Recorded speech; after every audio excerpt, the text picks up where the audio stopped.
Ui, jangan bunyi.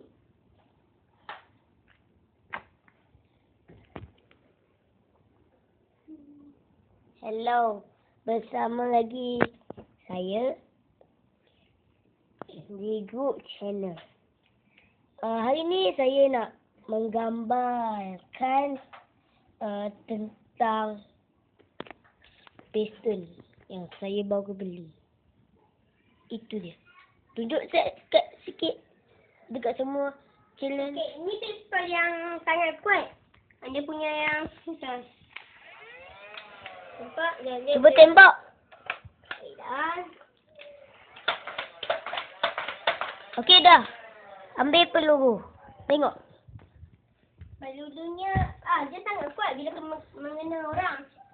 Kami ada 2 piston dan ini takat 1000 lah. Dia mahal sikit. Dia nerf.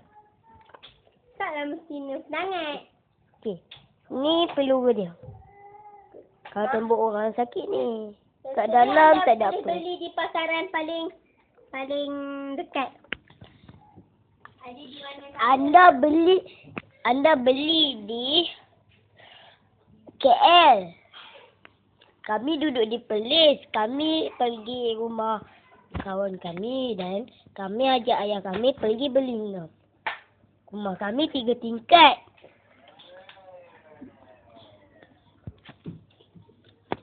Tengok. Nak pegang pula.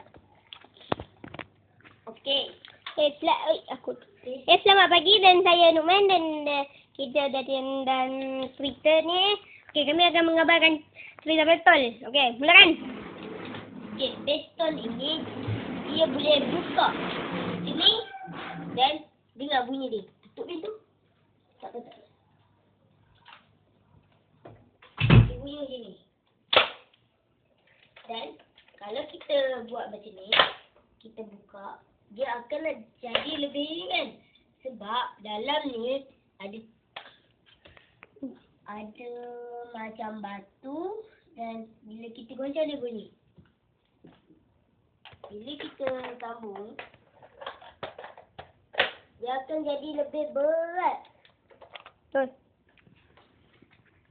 Tengoklah macam mana piston ni. Piston tu sangat berat dan okey, bye. Selamat tinggal. Jangan lupa like tau. Bye-bye. Jangan lupa subscribe. Bye. Bye.